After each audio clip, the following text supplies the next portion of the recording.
was my area. And then I took many years off to raise my family. I have 4 kids. And I went back, went into teaching when my youngest was in 4th grade.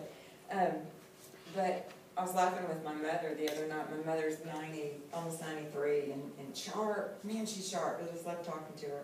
But we were joking about how when I was a little kid, 5 or 6, I was always teaching. I was teaching my little sister, you know, every kids, and you know. So it's just in me, in my family, and I love it. So, and so I got actually into private ed. I looked into charters early in the 80s, and I wasn't crazy about what I saw at the time, so I got into private Christian education and into the technology area, so I taught, and then I just ended up doing technology coordinator and doing principal and all that kind of stuff. Came up here and was the high school principal at Southwest Christian in Fort Worth for 4 years, and that was great. I loved it. But I tell you what, the Lord for many years was tugging on my heart, and even back in the 80s, to work with kids who don't have so many resources. And even actually in one of these classes, the principal at Poly at the time, he came in with his team, and they were talking about what they were doing with those kids there, and I am not kidding you, my heart was just beating out of my chest, and I was like, you know, I just knew. I knew I was not going to be in those expensive Christian schools much longer. And then I spent 2 years in South Oak Cliff at Dr. Tony Evans. If any of y'all know Tony Evans, he has a school at his church, and that was really fun, and I had a great time over there. But it's a school-based, I mean, it's a church-based school, and there's a lot of church systems that really don't mesh very well with the school, and I couldn't do what I needed to do there, and so I left. I spent last year at a charter school in Arlington. It was great, and I loved it. But this year, I had the opportunity to be head of school at River Tree Academy, and we're a brand new startup school, and we're in Como. And we are privately funded. So our executive director, he says he's going to be fundraising for the rest of his life. And the parents pay a little. They pay based on adjusted gross income and people in their household. They pay on a sliding scale. We had space for 40 kids, pre-K through 2nd grade. We're at 42, and we're done. And I am so excited. I just cannot do it. Do you think they'll want to be a charter, or are they staying away from charter for a reason? Well, 2 reasons. One is they want to only minister to kids in Como right now. And the second is they want to be distinctively a Christian school. Now, you don't have to be Christian to come to our school. You don't have to have a statement of faith, but we want to be able to have those core values in there. Where in Como? Where in Como is it?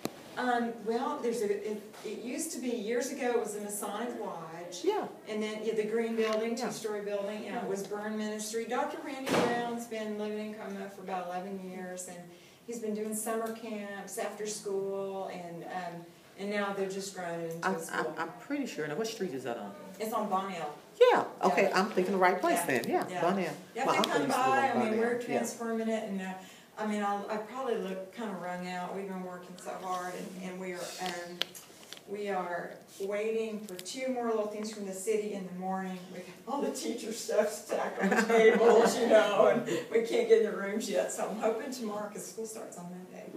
So I'm really excited about what we can do. Small class sizes, you know, 10 to 12, and done lots of training with the teachers on mediating the effects of poverty on these kids, and the reading curriculum is very hands-on, so multisensory. So, you know, I just think it's going to be very successful, and just, you know, and building relationships with parents, and that's been really fun. I think I've made more friends in Como in 3 months than I have in my neighborhood in 7 years. So, and I just live really close. So anyway, that's what I'm doing, so you know, and I hope y'all will come visit. I'd love for y'all to come visit our campus, and I'm sure I'll have some stories to tell too. So. That must be really exciting to build a school from the ground up. It's so fun, you know, and you know, we never advertised for a teacher. It's just word of mouth, and people came to our doors, and it's a really diverse, and they're diverse in every way, group, and real passionate, and I just feel really blessed and really excited. And even the supervision plan is what I've always wanted to do. And it is borrowed some things from Reggio Emilia in Italy. It's very reflective, and we set goals and we talk about them, safe, you know, and there's nothing wrong with PFAS, but it's just different, it's different, and, you know, so.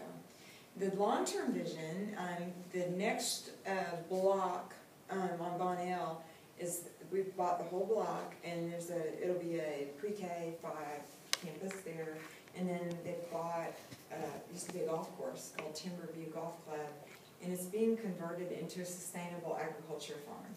And so long-term is a secondary campus out there, and we include nature study in our curriculum, and, you know, of course, equine therapy and all those kinds of things will be part of our curriculum. So it's a long vision, and I'm sure it's where I'm gonna retire, you know, but anyway, I'm really excited about it. And we've had great gifts and so forth, you know, to be where we are. So, What's the name of it again? it's River Tree River Tree Academy. Mhm. Someone had money to start this.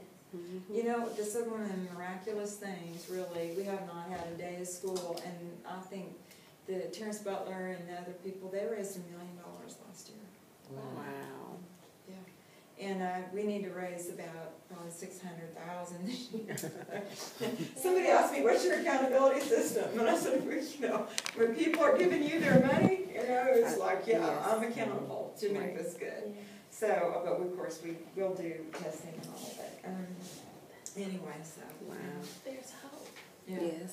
There is. There's several schools like this around the country. There's one in Dallas, West Community in Dallas, and it's been in existence for about 20 years. Their annual budget's $3 million. They raise it every year. That is so funny, but I didn't get money from anybody to do something. Well, there's foundations, individuals, businesses, and, you know, Sheldon, we met with a company called Inspire Us, yesterday, the day before, and they're sponsoring 2 students, and, they bought our school supplies, and it's awesome, but they told their employees that they will pay them, they'll continue to get their pay to go mentor.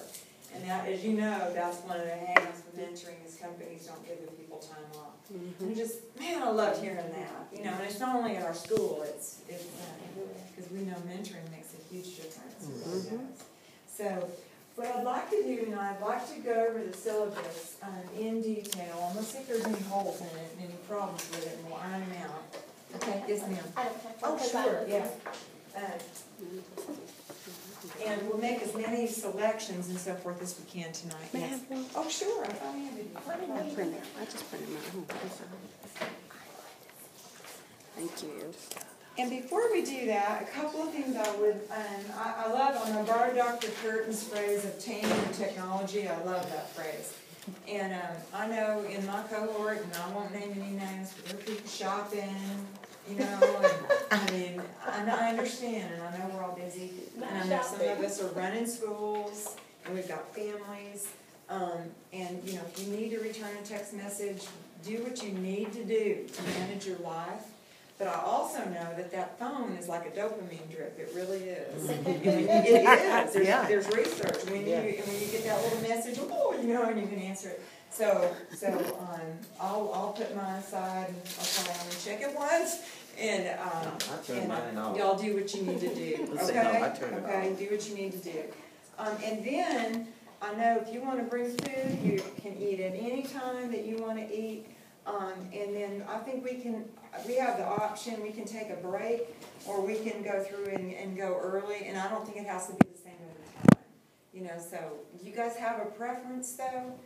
Do you need a break in the middle usually? I don't know. We'll see, okay, depends. okay. And then, of course, you take care of your needs, if you need to go to the bathroom, you know, you just go. Okay, so just do what you need to do. All right? Okay.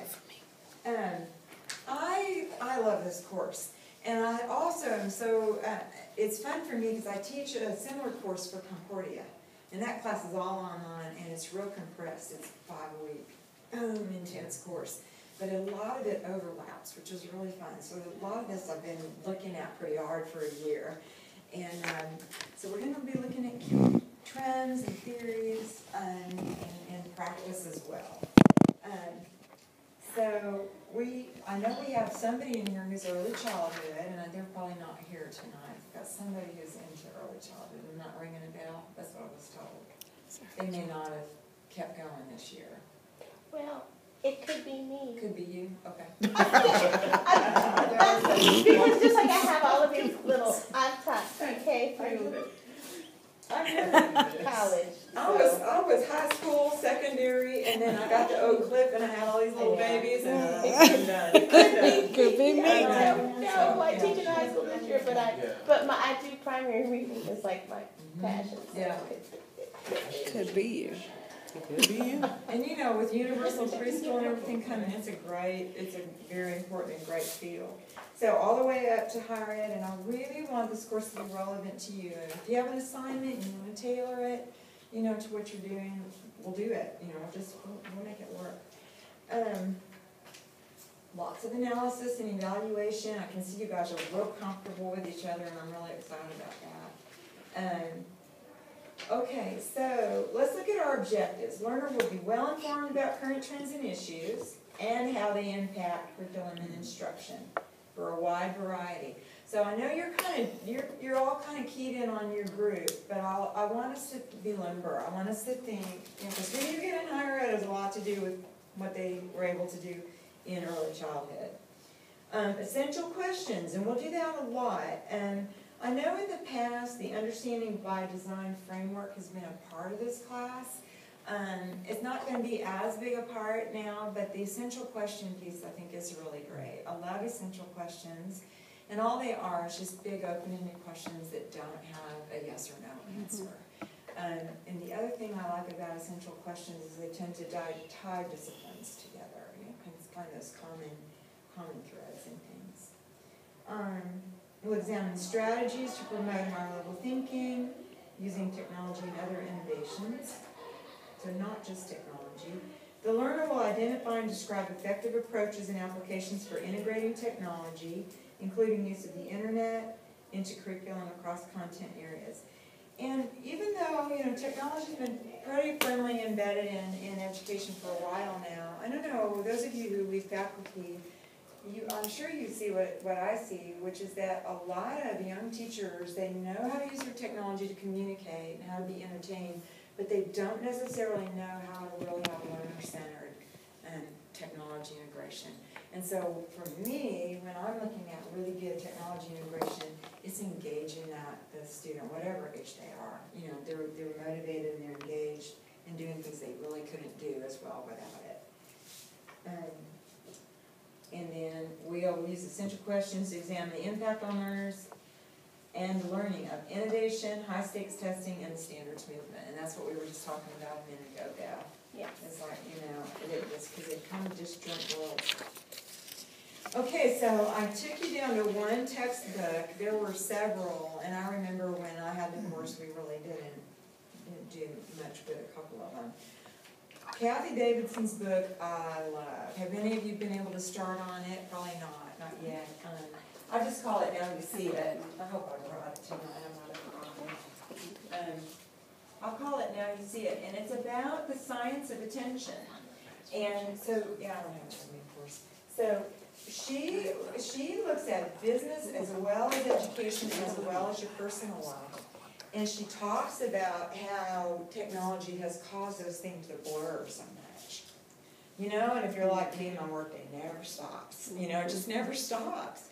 And, you know, if you've got a cell phone, and there's always somebody needs you, right? So that blurring, and what does that look like as we move further into the 21st century, because there's still only 24 hours in a day, you know.